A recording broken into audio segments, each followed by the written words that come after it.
Bill. All right. It is 4 o'clock.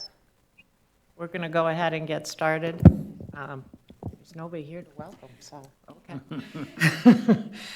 So, George, would you lead us with the invocation, please? Absolutely. Let's pray. Father, we praise you and thank you for this meeting time and your presence with us.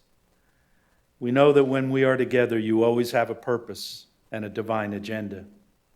And we love you for that, Father, and that even when we do what you have called us to do as your stewards, the results are often much greater than we ever imagined. Father, you are always faithful and you are always good. You receive our limited and meager scraps and you use them to meet the needs of thousands. So our prayer today is that your will be done through this meeting time.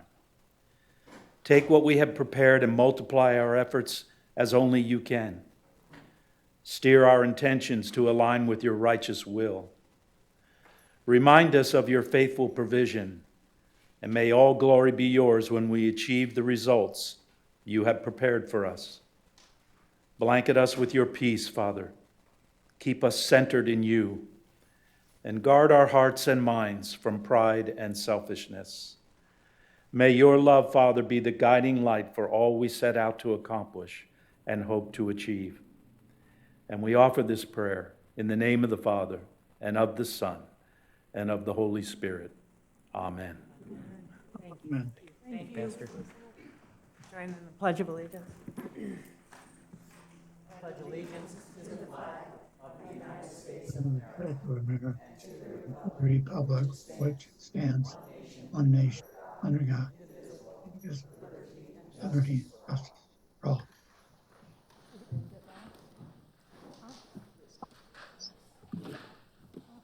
Okay, if I could hear a motion for the approval of the fiscal year 24-25 funding request presentation meeting minutes dated June 6th, the chairman's meeting minutes dated June 19th, the regular monthly meeting minutes dated June 20th, and a July disbursement of, $1,591,393.09. Madam Chairman, I have a typo I'd like to share. yes, In the regular monthly meeting minutes on page 4 of 4, about 6 lines up from the bottom, Ms. Bartlett reiterated that she would like to have a legal option from Ms. Peschke. That should be opinion. Beat me to it. I didn't catch it, and I read them. okay. With that correction, I hear a second. Second. All in favor? Aye. Okay, thank you very much. We are going to change the agenda just a little bit. We're going to move up the approval of the tentative budget to after the financial statement review today, rather than new business. And so with that, I will turn it over to Jennifer. Okay, thank you. Sorry I was a little bit tardy. There's a train stopped on US 1 on the tracks, and US 1's a bit of a parking lot. But I made it. I've responded to questions from each of you this month, of course, as they continue to arise on various matters we're handling. Of course, always reviewing the deadlines and deliverables due to the district under the lease with Indian River Cleveland Clinic and any of our other funded agencies. We're still looking for possible options under the leadership of Trustee Karen Deagle for properties that could be used as a potential detox and sober living facility for the community. As those arise, we will bring forth possible options for your consideration. We're coming closer to having a lease to bring forward to you with regard to the Human Services Building by and between the district and VCOM.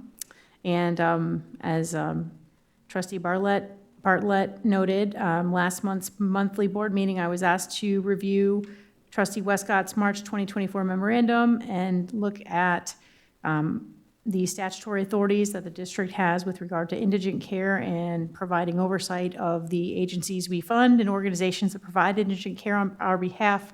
And I've recently circulated that to each of you as well. If anyone has questions, I'm happy to take them. Okay. Hearing no questions, we'll move on to the financial review. Michael? 9 months into the fiscal year, it's a pleasure to report that the district's financial condition continues to remain strong. For an overview of the monthly financials, I'll direct you to the last 4 pages of the financial report that you received in your packet. The last 4 pages include the year-to-date expenses versus the approved budget and Mr. Isley's investment and cash report. Now, let's start with the investment and cash report, which is the last page of the financial section. You'll note the top of the report shows that at the end of June, the district received, at the end of June, the district has received $12,940,389, which is 102% of our budgeted tax revenue. And if you'd please look at that second note under this section, which explains the bump over 100% of what we had budgeted for the year, you'll see that last month we received multiple back tax payments for years ranging from 2007 to 2024. Though delighted as I was for the unexpected revenue, I didn't investigate this. I can't explain how or why we received the back taxes, and I was just going to say Frank or Kate or anybody that wants to add anything here can, but we're delighted that they were forwarded to us. I don't have any other information besides that's how it was stated on the Right. receipts received during payment. Okay, we were happy to have it. And then finally, on this top section, as just a point of comparison, without any back tax payments last year, at this point, we had received 99.3% of the budgeted tax revenue. The next section of the report, section 1, shows our U.S. treasuries totaling $8,016,661, which are laddered to mature monthly through November of this calendar year. Section 2 shows that we also have $6,520,577 in the Florida Fixed Income Trust, the money market account, that currently is earning 5.28% interest, up from 5.27 last month.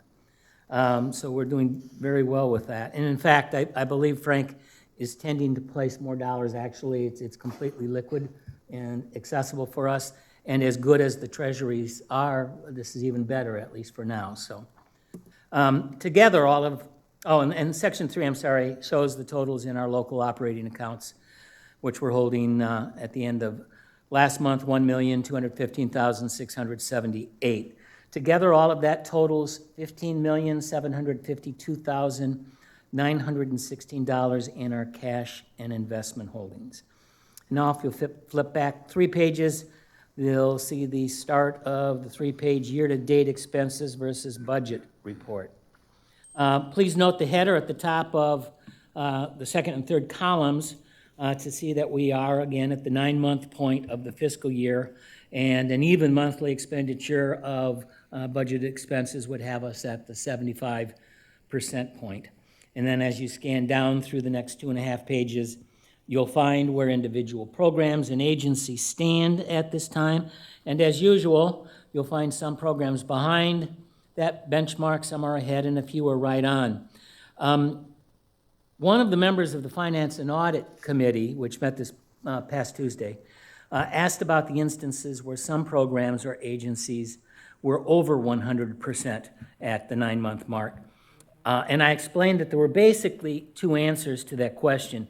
Reason 1, and I used Whole Family Health as the example. This is an agency that came to us during the fiscal year, mid-year, to ask for an increase in their funding, and we granted that increase. Therefore, they currently show 2 programs and therefore a total agency budget, which is at 101.5% 9 months in. Reason number 2, I used New Horizons as the example. This agency was allowed to take dollars from an underused program in terms of the expenditure and expend those dollars in another of their budgeted programs. That's a permission that we do with some regularity, allow for other agencies as well. And then I wanted to note lastly, this particular report, which I began now maybe about 6 months ago. It's measuring program and agency expenses against the original approved budget for the year. I do not go back and add the additional approved dollars to this spreadsheet. However, I will note, when I said that to the Finance and Audit Committee, Kate piped up and said, or Jenny, I'm not sure, I will note the district staff is tracking those budgetary adjustments so that they're seeing how the agencies are doing against all the dollars that had been awarded to them, including those mid-year increases. Can I ask a question Sure. about that? If I look at whole family as your example here, and they're over budget, I look at that differently because that's fee for service. So they're obviously taking care of more people. They're Right. doing more services. Right, which is why they came to us and we were pretty easy. And we wouldn't have anybody. Yeah. That's a program that's a 1/12, right? No, Should never be over. no, and I don't think it is. We didn't analyze it beyond that, but Okay. when Susan raised that question, I wanted to be able to answer it for her, but that's a good point, very good point. Okay. All right, moving on, if you turn to the last page of that expense report, you'll see the totals for all program expenses through June are at $11,939,143, and that tallies at 73.3% of the total program budget. And the bottom half of that last page shows our administrative expenses. The same sentences in the report from last month. Several are high, a couple are even over budget, but we've talked about them in prior monthly reports as they've come up. We can answer those questions again if you don't recall or need to know again. And you'll see that the total admin expenses are at $1,070,140 and are at 91.1% of the budget. And combined, administrative and program expenses total $13,009,282 and are at 74.5% of the budget. So overall, at this point, we were pretty close to where we might be. And then just as I always do a point of comparison at the end of June last fiscal year, our total expenses were only at 65.5%. We did have some carryover last year, but I would point out that in advance of that, the last couple of years, we've also dipped into reserves to meet the budgetary needs, as we'll be doing again in a moment. That concludes the financial report, but I take any questions before we go forward and get into the budget, if there are any. So, just trying to, last year we were at 65%. This year we're closer to the 75%. Another possible reason, because we have more programs that are on the 1/12th, so that would skew the percentage. That's possible. I really hadn't done an analysis, but in terms of that, yes. And that's something we've talked about looking at more generally, at least in some instances. That's a good point. I think you're probably right there. I just, Yep, no. okay, something in my head. All right, if there are no other questions, we'll go ahead and let me speak to the approval of tentative budget for fiscal year 24-25. Staff distributed, you had it when you sat down here, an updated copy of the proposed tentative budget for the district for fiscal year 24-25. The header on the one that I got, but I don't think it's here in the one that was handed, the header on the one I had called it a working budget, because it is, in fact, that, a tentative budget. That budget aligns with all of the preliminary funding decisions and discussions that we have had at our first budget meeting on July 9th, and then also at yesterday's chairman's meeting, where there were a few changes made. I will repeat, this is a tentative budget, which we will continue to finalize over the next few weeks. As discussed at the July 9th meeting, our primary obligation today, statutorily, is to approve a budget that includes a cap on the millage rate for the coming year. At that budget meeting, it was the decision of the trustees to set that millage cap for fiscal year 24-25 at .7650 in the tentative budget. To remind you and to clarify for members of the public today, approval of this tentative budget will cap our millage at that .7650. However, as this board continues to meet and refine all of our funding decisions, the budget can and will be modified, but the millage rate cannot be increased. It can only be reduced. As a reminder to the trustees, the rationale we used to calculate the millage included the following. One, there was a carryover of an anticipated $9 million in reserves. Two, $3 million of the current reserves will be set aside to cover 2 months of operational expenses and for our healthcare emergency fund. Three, $2,550,000 of current reserves will be set aside for continued investments as allowed by state statutes. Four, included in the budget is a $4 million placeholder line item for the purchase of a woman's sober living property. Practically 3.8 of that is the amount that we received, that the district received in the sale of the hospice house parcel to the VNA. And five, with all of those above factors in place, at the time we approved this, should the district have funded all agency requests at full funding, which were $23,320,567, it would require all of our remaining reserves, approximately 3.5, to cover the budget. For the public's information, the trustees, is there public here? We have public. For the public's information, the trustees have begun the process of making funding decisions and have tentatively made some significant decisions and have tentatively made some significant cuts. But we are not finished with that process. As we proceed and as further cuts are made, we'll have the opportunity to address modifying the millage rate. And again, that rate cannot be raised, but it can be lowered. At this proposed millage rate of 0.7650, the anticipated gross tax revenue for next fiscal year will be $22,445,137.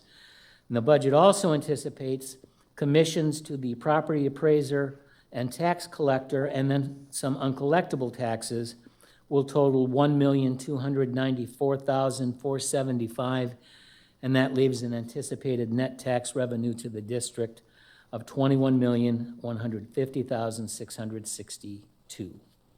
We have scheduled the first public budget hearing for Thursday, September 5th, and the final public budget hearing for September 19th, which will happen just prior to our regular September board meeting, at which time we will approve our final budget.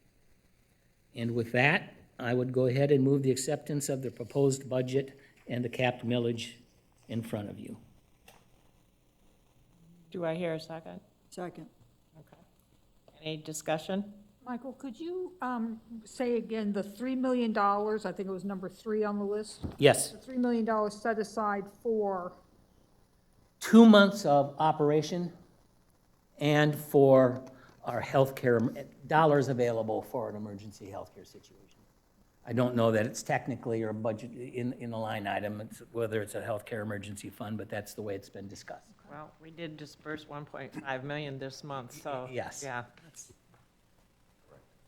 and what, currently, what do the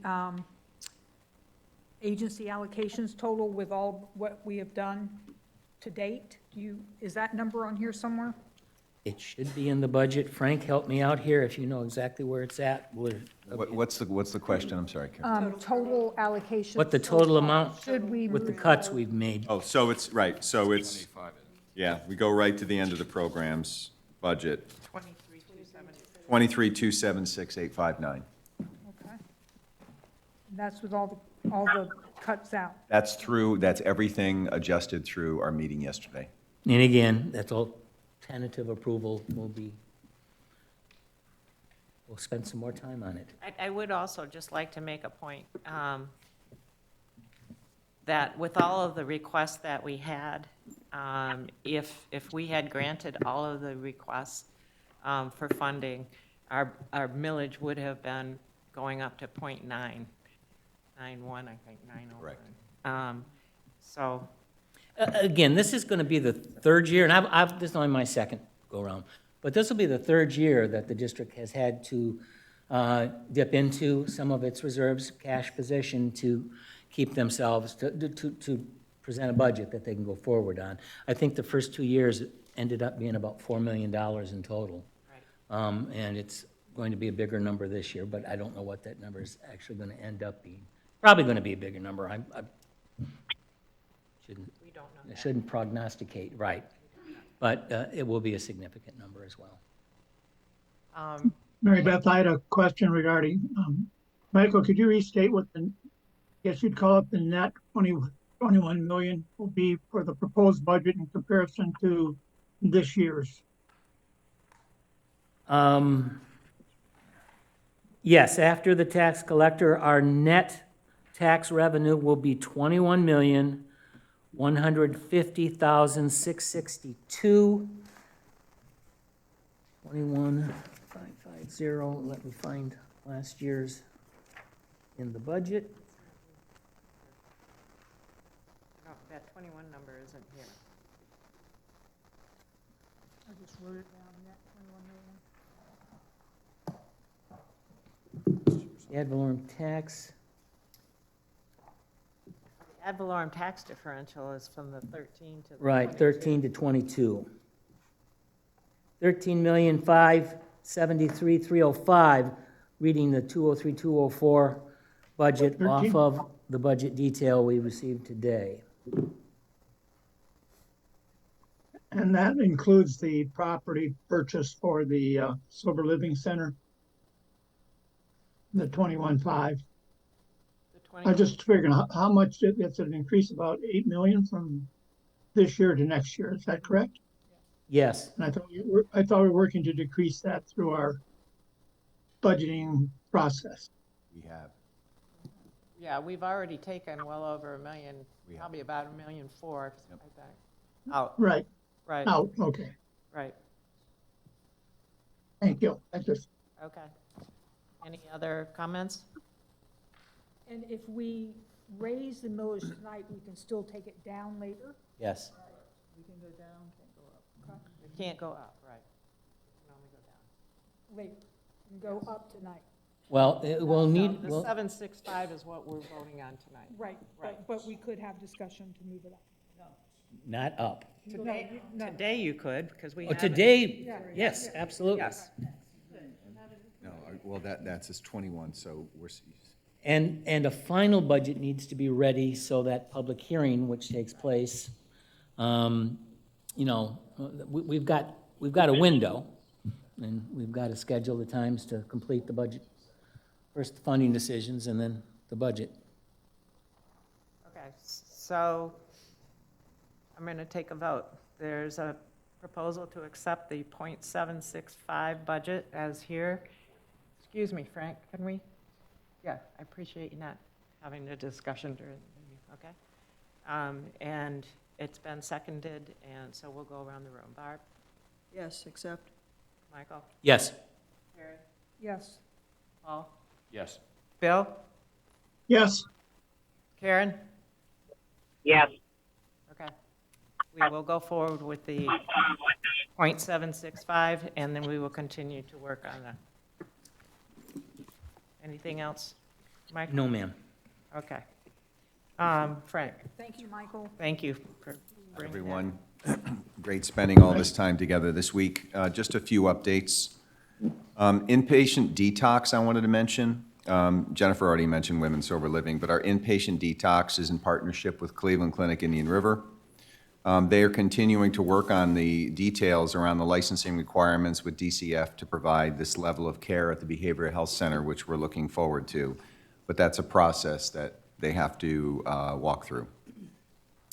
Next item, I'd like to ask Caitlin to just show a slide. She's going to show a slide on our United Against Poverty pilot and the progress that we've made so far to date. And if you could just kind of walk us through that, please, Caitlin.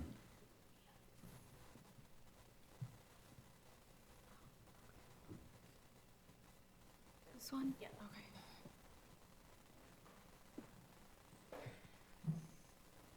Okay. That'll go away when she's. Okay, perfect. All right, so for this month, rather than just reading off a bunch of numbers to you guys like I have been the past couple months, I put it into a chart so we can visually see the SNAP program. So I have on here the amount of visits that we've got over the program, and I've broken it down by individuals versus families, as well as how many items they've been dispersing. And then you can see I have the program growth, again, broken down by individuals and families, as well as the monthly amount that they've been spending, and then how much they've spent total towards their $7,000 budget. How much did we set aside? 7,000 for the 6 months. Yeah, so they have one more month left, so we'll get the last bill in August. I do want to point out, though, that February technically was their first month, but because they didn't fully get approved to go forward until like kind of mid-February, and then it being also a short month, their spending was very low, and they didn't have really any visits, so it more so began in March, so that's why the February numbers are very low. But yeah, so you can see that they're, from the start to now, there's been a pretty significant increase in the amount of visits and people they've got coming to their program. So, oh yeah, they will also be here next month to request funding for the rest of the year. So we're gonna have Wendy come and present at the chairman's meeting. Yeah, at the chairman's meeting. So any questions on this? And then I'm going to have Caitlin, as we will do every month, pull up the performance measures and health outcomes dashboard and just provide an update on what the volumes look like from our fee-for-service healthcare delivery agencies. Yeah, and when they come, I would like to understand if there are certain items that are more in demand than others, or are there other items that people are saying, do you have, are part of this? Okay. And Yeah. I really understand if this is just a giveaway program, or is it making, Yeah. a difference to these Yeah, families? I'd like to understand some of the outcomes beyond numbers, beyond heads on beds, for Okay. lack of better. So what? Yeah, we can definitely have Wendy bring all that with her when Okay. she comes to talk to you guys about that. Great, thank you. Any other questions about that? Okay. Sorry. Hold on, I can. And because they're not tracking it, if they need some assistance, I mean, we can guide them as to some of the data we'd like to see. But I would think that, a simple conversation would help them understand what we're trying to see. Yeah, so they are tracking all of these numbers. I know that because they're putting all of this into HMIS, and I'm getting that information out of HMIS. So this isn't necessary. I mean, they send us the invoices as well, but that's how I'm able to get most of the information. So I am not sure about the different items they're giving out. It has like the amount of items, but not specifically what each thing is. So that's something we'd probably have to find if they're tracking or if they have that information. Okay, so the next thing is the dashboard. I'm just gonna show like 2 of the pages, not the whole entire thing. So I've been working on updating the visits. So last time I showed this, all I had was our people that were in our portal. I didn't have any of the visits for any of the other fee-for-service agencies, but I've worked on adding all of the rest of them. So now we're including things like Sunshine, which isn't in our portal, but they are fee-for-service. So I've got this, so you can see we've had 21,000 visits already for this fiscal year. It's broken down by the agencies, what type of service it is, and then you can, why is that not showing up? You can just pick what service it is. It will kind of break it down even more for you. You can drill down by agency and by Yes, service. by agency and service. And so I'm also going to continue to work on adding past years so we can see year over year what our visits are. So for now, it's just this fiscal year, but I'm going to be including previous years as well in the future. And then From there, I did a little bit more analysis on our portal specifically, just to see how many people we have active every month over the years, how many new applications are being submitted, if we're seeing any sort of growth, or if it's just been stagnant. So I wanted to see that. And so here we have the total active portal members going back to March of 2020. And so you can also use the slider and zoom in, so if you want to see like a closer view of just the year. Yeah, so it is month by month. And then this over here is monthly applications split by how many people are new patients and then how many people are renewing their applications. And then over here, I took the total amount of people in our portal versus how many of them had a visit for that month. So you can see the difference. In some months, you know, there's more and some months are less, so. Remind me, it's a yearly application? Yes, it's a right? yearly. Okay. Yeah. When you go to that 3551, what month is that in Three. between 2003 and 2000? This one right here, it's June of 23. Curious if that's kind of like the end of the Medicaid, you know, and then. Yeah, that was, I think, March of '23. So the Yeah. timing I for was that, thinking, So Yep. that's why we went down so much, and now we're going back up. Yeah. yep, good point. I wanted to ask, and I think it may have been what Frank said, I've been trying to get my mic turned back on. You were listing the agencies and the visits. Can it break, and the delivery, does that break down, let's say TCCH, so we can see who's getting dental, who's getting mobile, who's dropped by the mobile, who's dropped by, you know, a facility? We don't have the mobile data yet, but It we doesn't plan have the on. mobile data. We do have what TCCH location is. I don't have it on here currently, but I can add that as a filter, so we can see which. Well, they're just getting up and running, obviously, but Yeah, my but point that is was That's the something we plan. can. drilling down. Can you go to TCCH here? Yeah, so, I mean, you can also just click on that. So these are all just the TCCH visits. Okay. And so that'll show what the different services are. Yep. And then, but yeah, we do have the information for which location they're visiting. I just don't have it on here, but we could add that. And then, I mean, I know we do want to move forward with tracking more of the mobile stuff. Yeah. With all of the different mobile. I think we all got smarter yesterday, a little bit, talking about, you know, mobile, its impact and where that's going to continue to grow.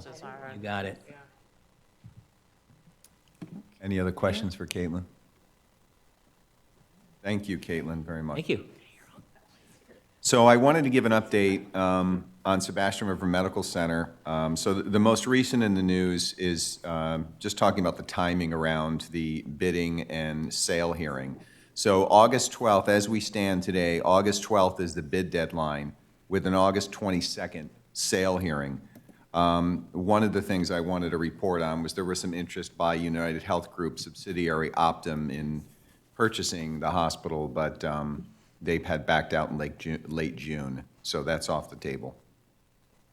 A new item, at the request of Dr. Cooney, he and I had met with Nemours leadership. We wanted to have a better understanding of what their presence was in the community as far as all the services they deliver and what their relationship was in supporting Cleveland Clinic, which is a big one. So we had met with one of their VPs, Vonda Sexton, and learned quite a bit about Nemours. And in fact, the trustees, they had offered for us to come do a tour, but they're able to do what they do largely in part of their $10 billion endowment, which allows them to serve a payer mix of 70% Medicaid. They have a $10 billion endowment. So the services they currently offer, primary care, specialty care, and urgent care, all for children.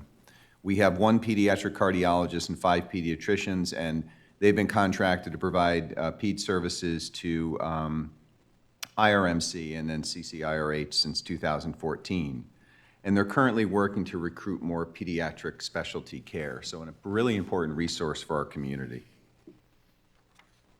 Are they national?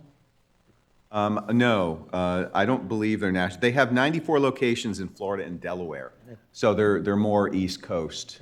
Yeah, 94 locations altogether. Mostly Florida and Delaware. Yeah, I think they operate in like 4 states, but most of their businesses are in Florida Right. and Delaware. That's all I have. Thank you.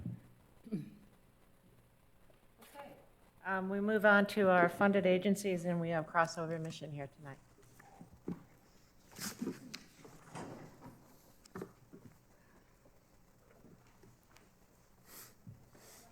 Yep.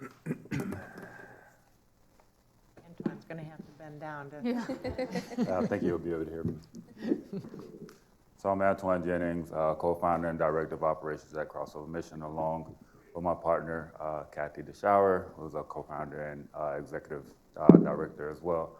I was on the call last week, and I'm aware that we were not approved for the increase, but I do want to say, please reconsider us for the future. I believe that the work that we do goes well beyond basketball and academics with the target audience that we serve, knowing that many of our kids are dealing with trauma.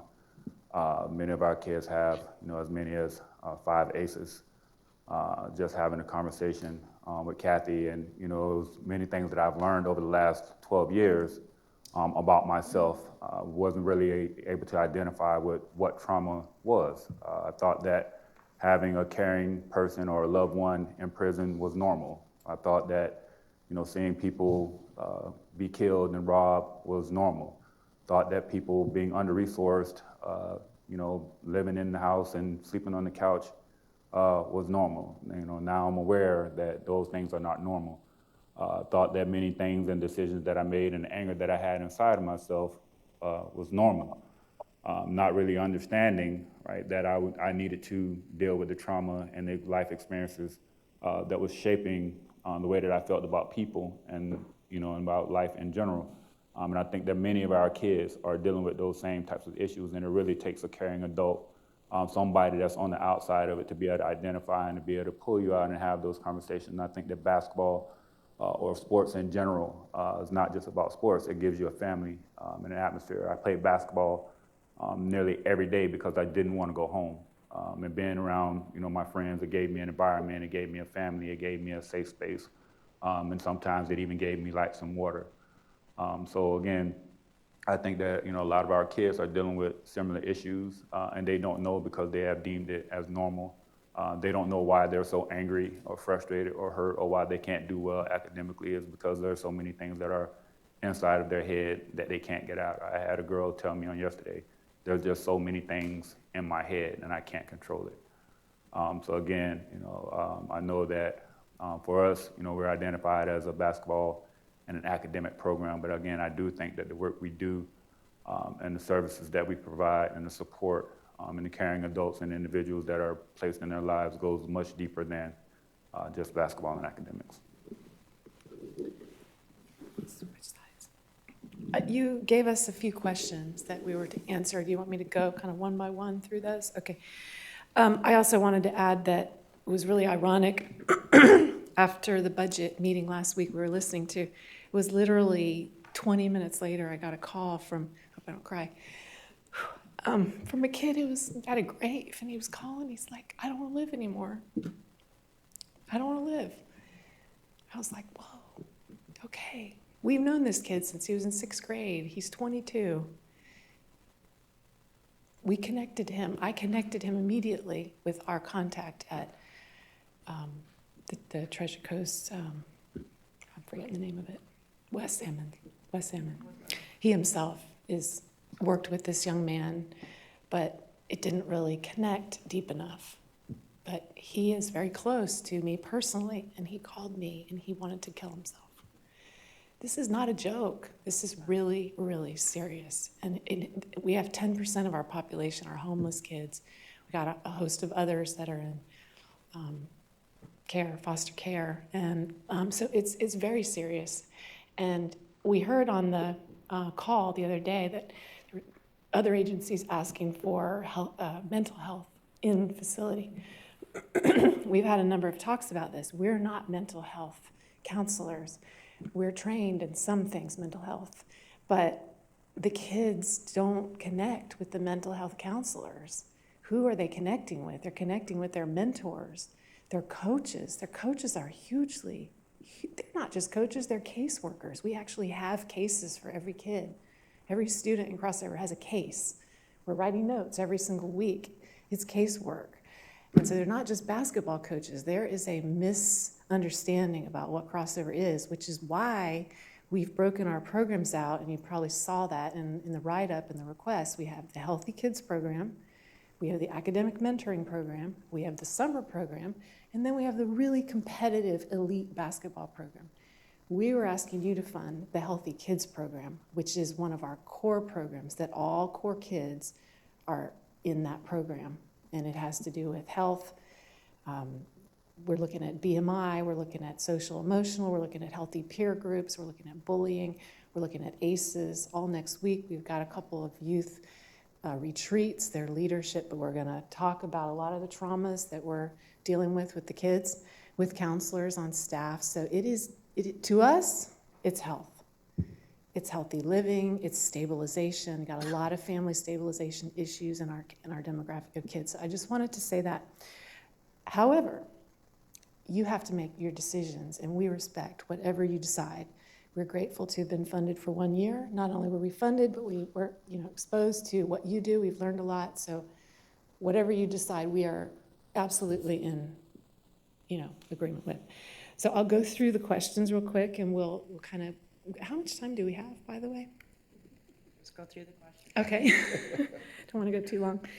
Okay, what 2 learnings did you or your team have in the last 6 months that were not expected? Reinforced your strategy and or provided information for future programs? We have had a real attendance issue, and it was obvious that this attendance across, we realized after researching it, it's chronic attendance is a real problem for school. They're looking at it increased dramatically over this last year. Attendance, it was partly transportation, tiredness, a lot of choices, and the need to be relevant, and the importance of the attendance in our program. We can't help them if they don't come. So addressing why they're not coming is really, really important. So the attendance issue was important.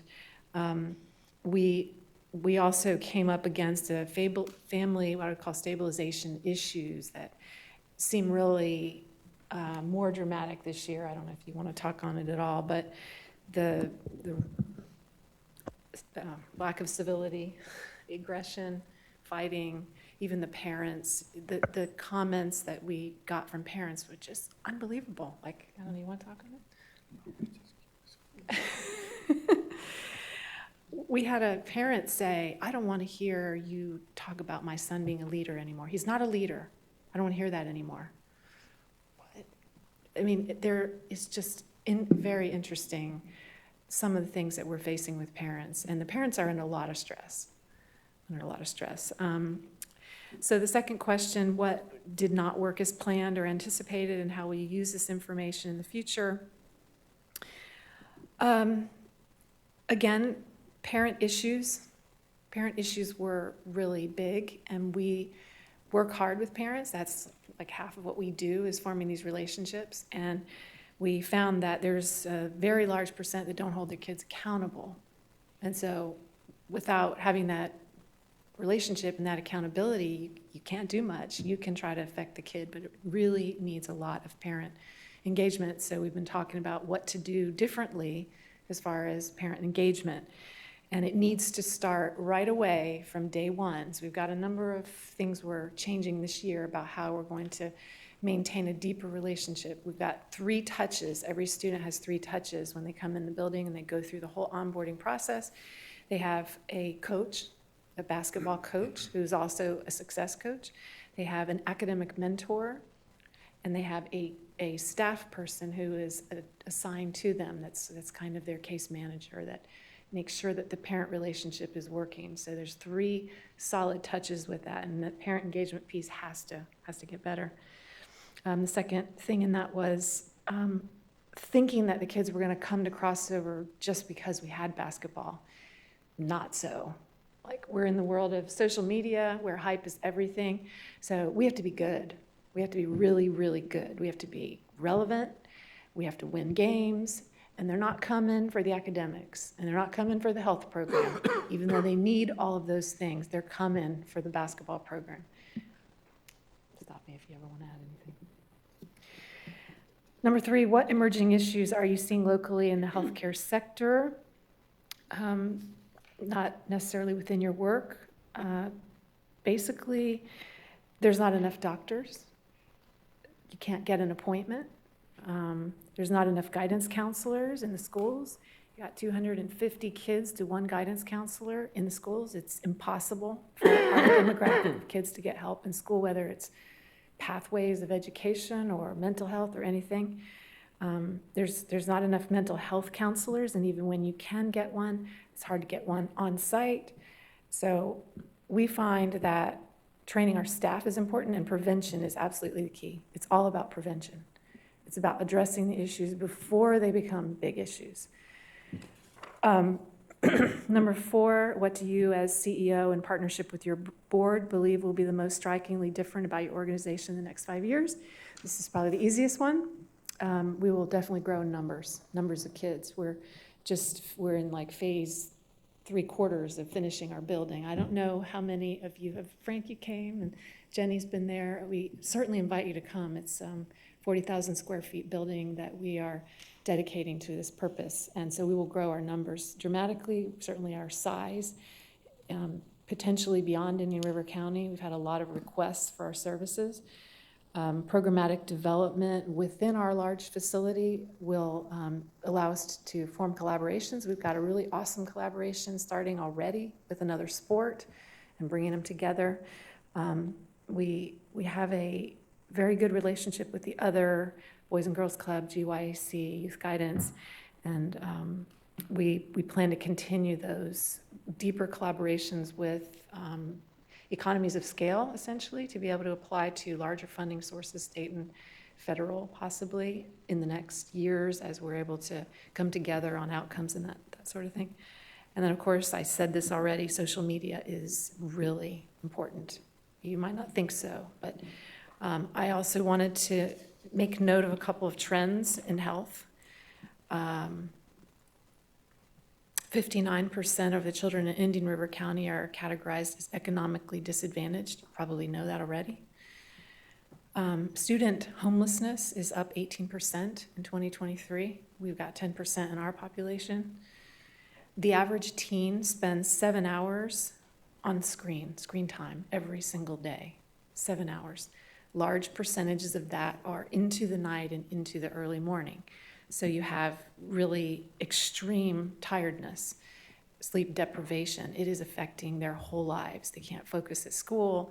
They're angry. They're acting out. So sleep problems are really dramatic. Who's enforcing that? Parents are not doing a great job of that. Enforcing, put the phone away, turn it off, and the kids are coming to school or to crossover very, very tired. And this screen time issue is being linked to an increased anxiety and depressive symptoms. They're like, babies cry when they're tired. I mean, this is their kids. They're tired and they're angry and anxious, and it's playing out. It is estimated that 60 to 70% of the American teens have severe sleep debt. 60 to 70%. It's dramatic. I spoke about the chronic absenteeism. In 2019, absenteeism was at 15%. This last year, it was at 26%. It's serious since COVID. Some of the crossover mission patterns that we've noticed in our attendance, we dropped from 94% of our kids attending on a regular basis with 3 or fewer unexcused absences to 70% this year. It was dramatic. It's dramatic. And why? It's partly the parents are overextended. They're exhausted. The kids are tired. It's there's a couple different things. When it comes down to actual health, our demographic of kids have certain unique health issues. African American adults are 60% more likely to be diagnosed with diabetes. And we see it in our kids And it's, some of it's genetic in type 1. You have health issues in the way the kids are eating. They don't have nutritional education. Even though they're getting it in school, we actually did a poll one day. We had all our kids sitting around. I asked one of our alumni who was sitting there, I'm like, what do you remember about nutritional education in high school? 0. He doesn't remember any of it. None of it. Why is that? I don't know. They have to get it somewhere. So this is part of what we're doing at Crossover. We have our new kitchen and our dining hall installed this year. So our program and our Healthy Meals program is going to roll out for this school year. So I don't know if I said this already, but it's a partnership with Treasure Coast Food Bank. So, and it's a Healthy Meals program with a nutritional education piece to it. Also, on the health standpoint, Black adults have a 59% higher chance for hypertension, so high blood pressure. So what we're trying to do is be preventative with the kids. We do look at body mass index. We're looking at their weight and their height every year from the beginning of the year to the end of the year. And we're looking at obesity. We had 32% of our kids were obese in our program at the beginning of the school year. And at the end of the school year, we had 30. So it went down some. And we also had one that was underweight. So when they're underweight, we're also asking, is there food insecurity? So we're looking, I heard someone on the call last week say that it's a holistic approach. It really is a holistic approach. We're really trying to look at the whole family and the whole child and try to help where we can. So that kind of concludes what we had to say. And did you have anything more? I can say this too, we're in our 10th year, and walking next to Antoine Jennings has been really eye-opening. I'll never forget, one day we were driving from a presentation, and he saw several of his family members at this, it was actually at McDonald's. Do you remember that day? And he pulled over to say hello, and as we're pulling out, and I got to meet some of these uncles, and they're all gentlemen, and we pulled away. He said every single one of those guys went to prison for 10 years or more. And I was like, whoa. I can't imagine having 10 family members that have been to prison, males. When he was 11 years old, he had 9 family members taken away in a day, arrested and taken to prison. That is like the worst trauma. And he wasn't living with his mom. So like, this gentleman has overcome such terrible trauma, is still dealing with it. And I'm sorry to tell that, it's not too personal, but it's, like, we don't think about this. This is what kids are facing. It is not a joke. It's very serious. So thank you for your time. Are there any questions or? Kathy, I just want to say, you guys do a fabulous job, okay? And I've known you through Head, Heart, and Hands, okay? And what you do. And please don't take what we did or what we had as a negative to what your organization does. And if there's other ways that we can help and support, fixing you up with the behavioral health people and, finding other organizations to help support you and do that, we will do that, okay? Because it is important what you're doing. Yeah. And it isn't a joke, and it's a problem in this whole country. Yeah. And Antoine, you're an amazing example for these kids. Thank you. And you have been, so we do appreciate it. So please, it is not at all. It's not a reflection of what you do.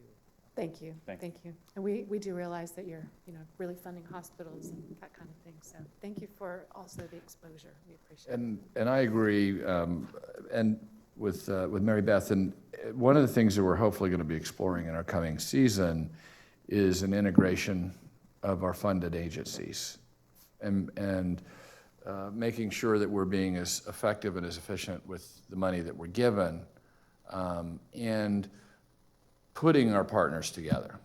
And, just hearing you speak, and okay, there may be an entity that has a counselor that comes on site for you all periodically, and that would be their function because they specialize in mental health, to support you and see if we can bring the various entities together to pull the cart together in coordinated, collaborative ways.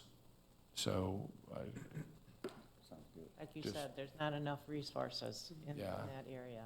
And, you know, so we got to make sure that it's all there to do that. Just out of curiosity, did your staff take the mental health first aid? Okay. Very good program. It's a good program. You know, we had a suicide issue like the week after we had that training. We knew exactly what to do and what to think about it and how to handle it with the student. His friend had tried to commit. Did he actually? No, he tried, and the friend was really struggling with it. So it was, very helpful indeed. The entire staff has it. Any other comments for them? Thank you so much for Thank you, guys. educating us more, too. Is there any unfinished business? Any other new business? well, we tabled the motion that I had made regarding the audit. And after yesterday's meeting, perhaps an inquiry as opposed to an audit might be. In other words, the motion that I made listed particular areas of interest.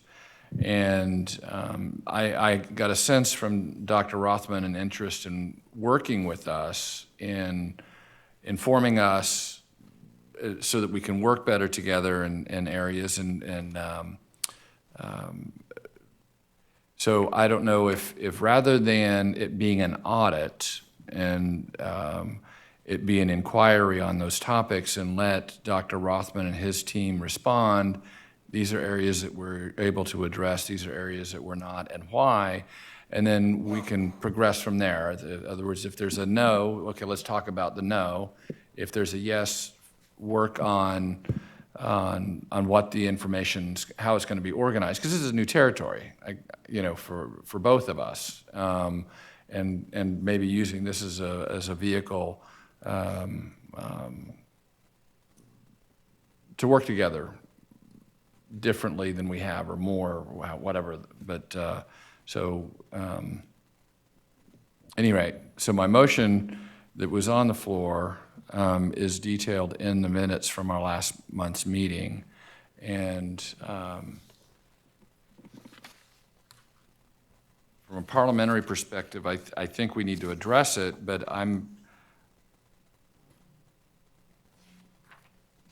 my inclination is to rephrase the motion that we as a board make an inquiry of Cleveland Clinic in these areas to see what information they are able to provide on these topics and see what happens, as opposed to a formal audit at this stage.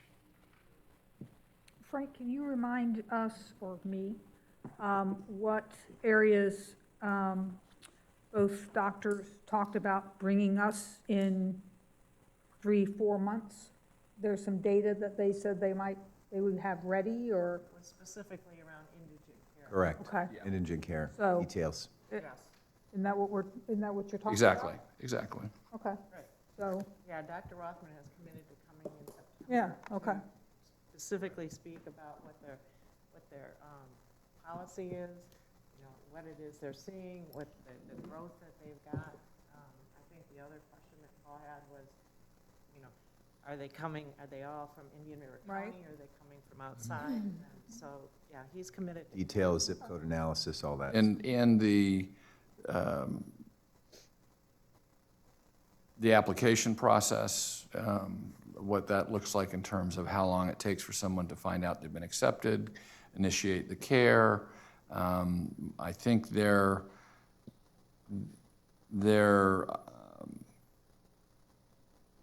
authorizations or approvals have a limited duration compared to ours, 90 days. I'd like to find out how that's working. Is that interfering with care? And those sorts of topics. So my concern is we didn't have a list as we went through the topics. And perhaps upon reflection, we should have done that so that we know what to expect in September. I was pleased that you got a meeting. I was delighted to hear that. It sounds like it went well. And I guess what I think I heard was, give me the questions, says Dr. Rothman. If we can answer them, we will, and if we can't, we'll tell you we can't. So I think if there are very specific, and you've referenced several, if we've got very specific ones, let's not make an assumption that they have read your mind or wrote down everything that you said when you met with him, maybe, less formally than the audit that's in the motion. We just take them up on the process that I heard he's open to. Same here. I was very encouraged. Yeah, no, I mean, I'm encouraged by You all have of to that. understand that they are part of a corporation. Yeah. And there are corporation rules and regulations and things like that that they have no control over. Exactly. And that's part of, just so that, and I shared this with Dr. Rothman. I said, if we can help you deal with those above you, because we have a statute that says we need to be accountable to the community and have oversight over the hospital, that's a vehicle that we are not without authority here. And because we do have authority, I think we can exert pressure that will be beneficial to our local hospital leadership to allow them to perhaps more forcefully ask of Cleveland. Before we go down that, I'm not suggesting we're going to go there. I'm saying, I just was responding to the topic. That's an if, right. That's down the road after we've had hey, we can give it all of you. Okay, well, we don't need to do that. If hey, we're getting pressure, resistance from leadership and we're not allowed to do that, okay, well, then let's talk about that differently. But we got to start the process. I think in looking at the parliamentary procedure, it says when it becomes appropriate to take up the tabled item, a member may move to take the item from the table. So if you want to take the item from the table like we've done, I do want to have a vote just to do that, to bring it back before the body from a procedural standpoint. And then you can continue if you want to change your motion Well, let me do this, because it hasn't been brought up yet. Right, we're discussing it, so I just want to make it clear we do have to do that. I'm going to make a motion, see how we deal with that motion. So a We may different take- motion than your tabled motion. Right, because You're keeping your tabled motion on the table, just it's, to make sure. it's still tabled, Got it, okay. so that we have room to do what I hope.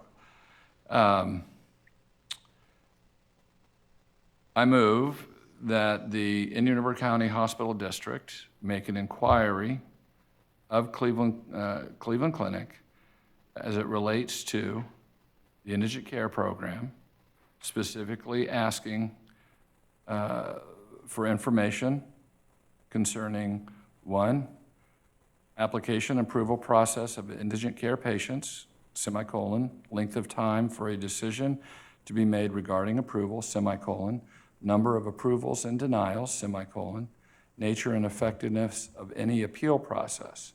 Number two, evaluation of outcomes and admissions for indigent care patients. Number three, assessment of current need and anticipated growth in need.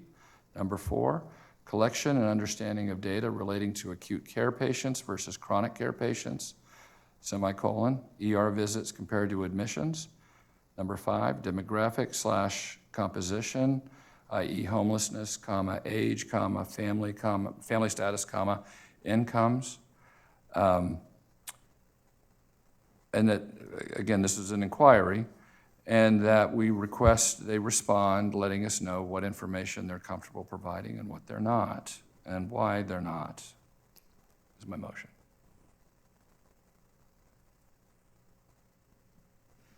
Do I hear a second? I'll second again to discuss it. Any discussion?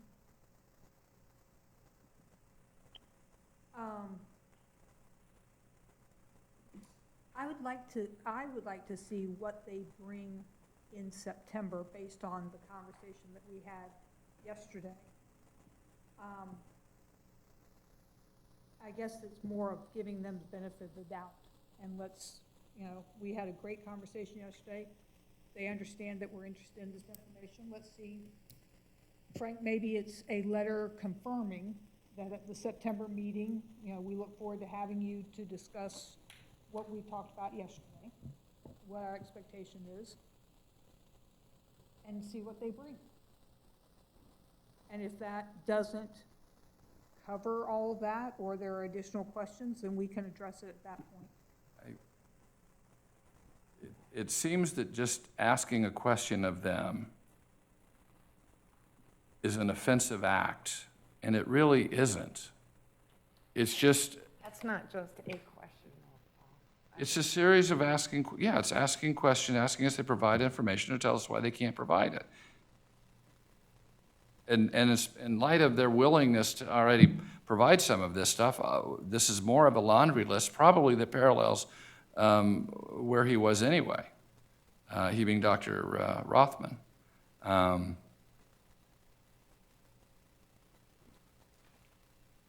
at a loss, especially in light of yesterday's meeting, at the reluctance I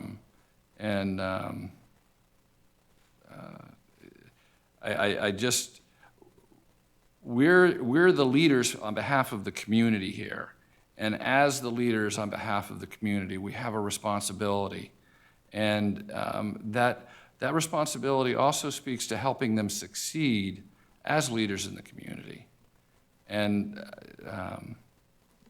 so, at any rate, I mean, the motion's been seconded, and I think I've made myself clear. I struggle to know why some of that detail is going to help us help them succeed. Well, for instance, if they're having issues with their appellate process, for instance, or the review process, and we have patients who are not getting care. If for instance, this 90-day approval period is too brief and causes a need to reapply that disrupts the continuity of care, that lack of continuity of care is going to complicate the care. And I know of one example where somebody came to me and they had filed an application and waited for approval. They didn't get the phone call. They were told that, well, you were supposed to call us, but that wasn't communicated. So finally got that cleared up. And when it was time to schedule the testing, he had to reapply because the period would expire before he could get the test done.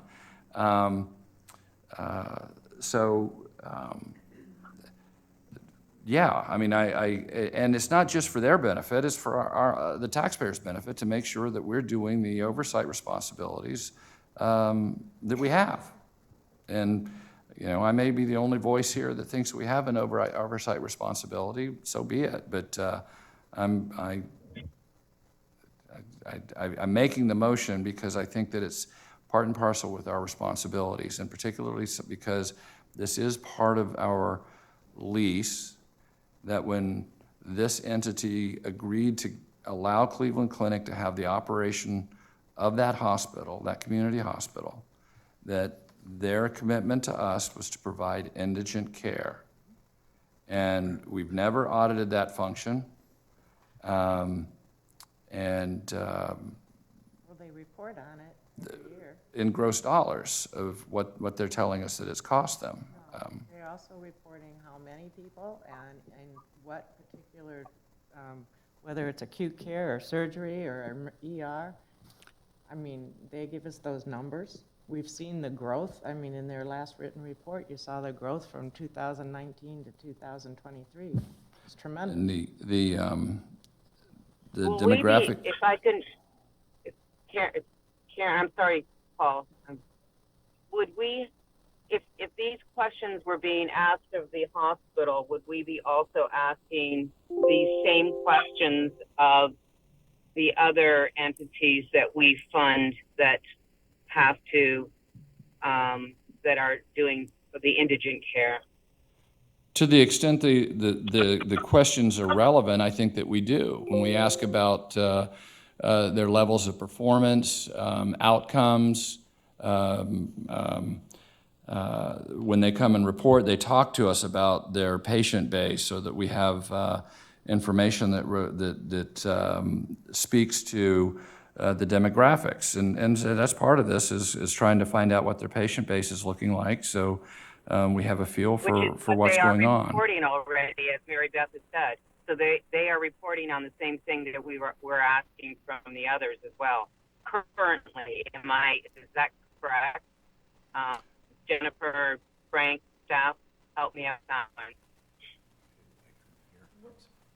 When we get numbers of applied, applications are applied, we report on that now, yes. In their verbal report in October, they typically talk about those things. I think if you wanted more detail, you could potentially ask for it. This is Bill Flinney. May I just speak? I lost my computer connection, so I apologize. But in respect, is this due to the inter-office memo that Jennifer Pesky sent out, or related to our previous board meeting related to indigent care? I ask this because the Affordable Care Act and the state of Florida has rules and regulations regarding non-for-profit hospitals, like Indian River Hospital, which was part of Indian River Cleveland Clinic, Florida, or as part of Cleveland Clinic, Florida. And the individual hospital or hospital groups are allowed to set up their own program for indigent care. It's fairly loosely defined. And Cleveland Clinic, Florida has elected to do that by taking care of emergency room patients and providing, as Mary Beth and others have indicated, what the follow-up is of those emergency room cases, how many have surgery, how many are transferred to Treasure Coast Community Health or Whole Family Health. So there is a system in place. And non-for-profits are supposed to give up to 5 to 7% of their gross income towards helping indigent care, but it's very loosely organized. In my view, related to Cleveland Clinic, Florida, they're at present time struggling to have a for-profit entity. So the question is how much they should contribute to indigent care really doesn't come up, because they have no gross or net profit, I should say, to use to determine what that percentage would be. That's not to say that I don't in part support what Paul is asking, is that they should be indeed held accountable to those areas where there look like to be a deficit. But I think a lot of studies needed to determine exactly what that is and how we work together with them to help change that. They are, as Dr. Rothman mentioned, in a tough area here. They have Medicare and Medicaid patients and indigent care patients, and they have these patients living outside in the hospital or in the County District 32970, which are those who come back more frequently for hospital visits because they are more debilitated and indigent patients. And they tried to explain that, I thought, very well the other day, why the readmission rate was 13, 14%, when ideally it should be less than 10. So I think there's a lot we need to know about them, and I'm not objecting to working with them. I'm determining that, but they do have these financial limitations, quite honestly, that maybe you don't have in Cleveland Clinic, Florida, but we certainly do in Cleveland Clinic, Indian River County. So I'm, in conclusion, I would think it'd be reasonable to look into this more detail, but in selective areas, as not just Cleveland Clinic, Florida, but Cleveland Clinic, Indian River, but also Cleveland Clinic, Florida. They really are the financial basis of the hospital system in Florida. We're just part of that system, as is Martin County and the Fort Lauderdale Weston. Hospital. Weston. Yeah, Weston, yeah. So we're just part of a bigger system of Cleveland Clinic, Florida, that is under the direction of Colin Delaney, to which the people in Martin and Indian River County report. So we need to get all of that cleared up together, not just looking at Indian River Hospital. We're part of a much larger hospital network in Florida. Perhaps a good starting point would be looking at the scope, as we've been talking about, of what this looks like. You know, what the year-over-year changes, what the scope of the indigent, care is. And the zip code analysis, what we talked about, perhaps that would be a good starting point. From that, we could drill down. Yes, right. There's a big difference when 32963 and readmission rates or hospital rates compared to 32970 or 32967. I mean, it's practically rare on Barrier Island. Well, it's very common, as they pointed out to you in a very nice discussion Dr. Rothman and associates gave regarding other districts. Those that are west of town struggle a lot more with their care than those who live across the bridge, so to speak. I agree with you, Frank.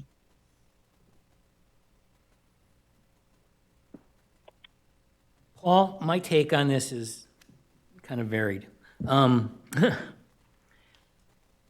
You're a lawyer, and changing it from an audit to an inquiry still sounds very legal to me when you read it out. And I don't think that it's necessarily aggressive, but it feels there's a difference between passing this motion, I think, I'm trying to grope with it, versus a comment that was made that we need to build on the meeting yesterday, and Frank, you should follow up, it was said, with a letter, so that we can get some of the answers we're looking for when you come back in September. And here are the issues that we've been talking about that we want the blank, fill in the blanks. And if it can be done in a less formal way, I'm trying to figure out why I'm bothered by the motion, but part of it is it Feels aggressive. it might feel more aggressive than I think I want it to be, but I don't have a problem with asking for information from them. I think we should. I want to believe that they're doing the job that they're supposed to be doing when it comes to indigent care, but I think part of our responsibility is to look at the data and confirm that we do feel right about it. So you're on the right track. I don't have a problem with that. It's the process. My intention in stating that it was an inquiry is just that we're going to ask. And the manner in which that it would be asked, it would likely be a letter from us, was what I anticipated.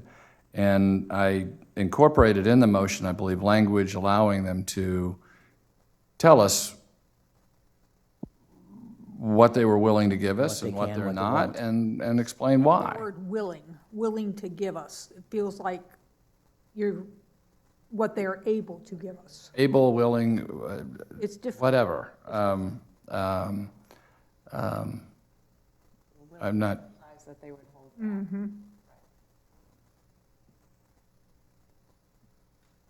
Well, I'll say again, I said before, the door's been opened. I felt good about that. We do need to take the next step.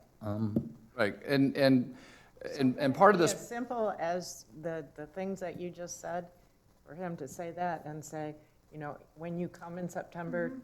Absolutely, so that we're on the same page is the point, so that we have a focal point around which we can orient the conversation. From Frank to Dr. Yeah, I think the problem that I have is it comes across as trying to tell them how to run their business, okay? And with the assumption that they're not running it well. That's how it comes across, okay? And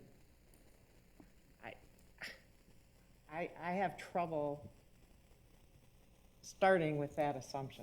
Okay, well, I don't think there's a word in there that says any of those things. But if that's the way, I have no difficulty with Frank writing a letter or with the list. It's the understanding that we have a role that we need to be serving, and it involves oversight. And it can be and should be very collaborative. I would hope it to be, and the feeling I got yesterday from Dr. Rothman is is that it will be, okay? But we are still the leaders on behalf of the community to initiate some of these conversations. And just because we're initiating them, it isn't negative, and it's not an indictment. It's just, hey, we're going to start, we're asking questions, and so that we have more information, so that if there are any deficiencies, we can identify them. If they're not, hey, everybody, they're doing it. Look, the data's good. Either way. But we can also tell the taxpayers that we're doing what we should be doing, and that is exercising a degree of oversight. I'm not talking about micromanaging. That word keeps coming up. Oversight and micromanaging are two different things, and I think we need to come to an understanding of that. You actually, I thought, did a very effective job yesterday in the way that you said, you presented the position that, where you were at. Right, and I'm still there. The language you used, I think, was very appropriate. And that's where I am. I think it was heard as such, I hope, by Dr. Rothman. I don't want to undo that, and I'm not sure that the motion necessarily does, but I want to take that next step. We just have to, if this is the right way or not. Perhaps the motion be amended to specifically state that it's going to be a letter authored by Frank, asking that they provide that information to the extent they're able. I'm perfectly fine with that. Affirming what we discussed yesterday, that they would be presenting, and then further, these are some things that we would be also interested in. And I was pretty intentional the way that I was talking yesterday. I was following a lot of what was here, and it was so. And when I talked to Dr. Rothman last week, I was very intentional. I was open. I said, "Look, I think this information is helpful." I told him why. We had a very healthy discussion, and I think as two entities, we can continue to have healthy conversations between us. Among our leadership. I agree, and Dr. Rothman, is very, very open for doing a lot of that. I also know that they have a lot of struggles, financially in this hospital, and I don't want to drag them down with things that we feel we are more important. I think putting a letter out and asking for this information, he's already said he's willing to come and address things. And here's a constructive point that came out of my meeting with Dr. Rothman that was part of the motion originally that we would have probably gotten to in terms of asking about the demographics and so forth. This idea that because we are sandwiched between for-profit hospitals, right, we are seeing an indigent patient base that is driving up the cost of their operation. Absolutely. That probably was not anticipated by the district and was probably not anticipated by Cleveland Clinic. That's a problem. It affects their viability. If they can't survive here, it is going to be horrendous for our community, plain and simple. The finances of us disentangling ourselves are going to be awful at the very least. So this sort of discussion is going to be productive for us, because now there's an issue, and that issue is they're carrying the cost for a broader Treasure Coast indigent population that we probably need to explore how do we deal with that. And maybe it's going to the two county commissions, north and south, and saying, hey, you're costing us. If we want to have a community hospital in our neighborhood that can provide indigent care, you need to help us out, whatever it may look like. But not asking questions, not exploring things doesn't get us there. And that's hear from everybody is they're okay. We're beating a horse here. Okay. well, I'm sharing that with you because I want you to understand that this is not a vindictive, putting you under my thumb perspective. I'm not there at all. So, Paul, are Not you at all. amending the motion? Because if so, we need a second. You amended, did you amend it? I'm going to amend it so that it reflects that it be a letter from Frank asking that they provide, to the extent they're able, the information sought. Second. I'll second that. Okay. All right. I'll second Did it, Karen, just for the did you point have- again of discussion. And I think we need to know a little bit better, though, Paul and others, about, as I mentioned, the governance of Cleveland Clinic Hospital.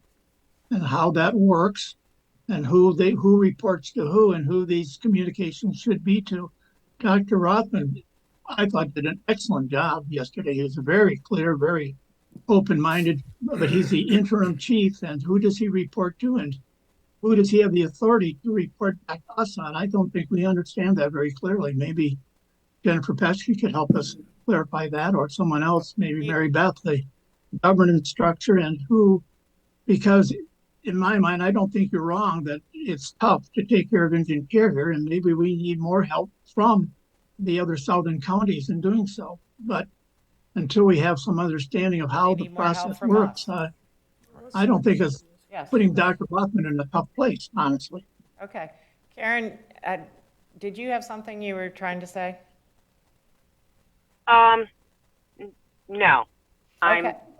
Well, yes, I did, and I guess we're kind of going down a rabbit's hole here with a number of things, I believe. I understand what Paul is asking, and yes, we have the right to ask.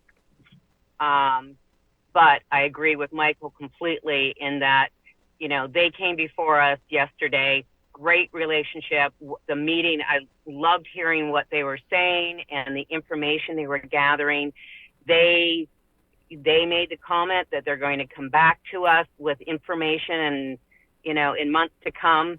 And I respect that. We are in a lease situation and with them that removes us from a lot of the internal operations. And so I get concerned when I hear, you know, who answers to who and all of that. I would say that a nice letter from Frank on our behalf that, you know, thank you for the wonderful information we received. You have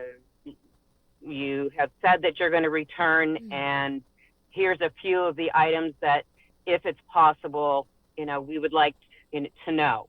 I agree with Mary Beth in that coming across sometimes, and Paul, God love ya, you're an attorney. And whether you say it's in a, inquiry or how you put it, it does tend to sound a little harsh. And so we just want to make sure that we are going forward. I want to make sure that we're going forward and having a good relationship and asking this information for the right reasons, and that the right reasons are the end result being the patients that are going there are being taken care of, not pointing out that anybody is doing anything wrong. And so I would agree to a letter written on behalf of Frank. And I think that the letter, maybe, it should be reviewed.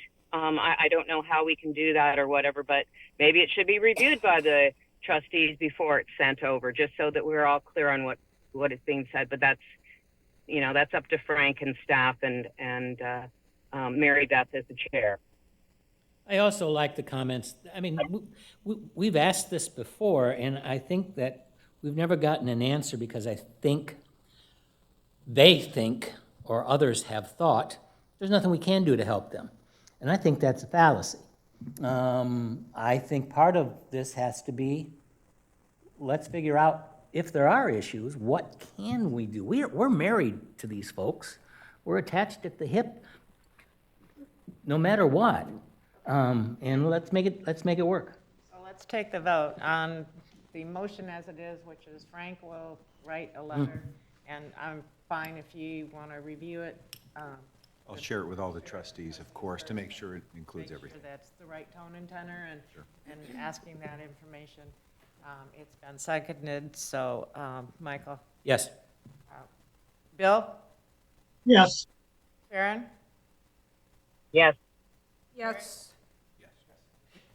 And yes. Okay. Good. Okay.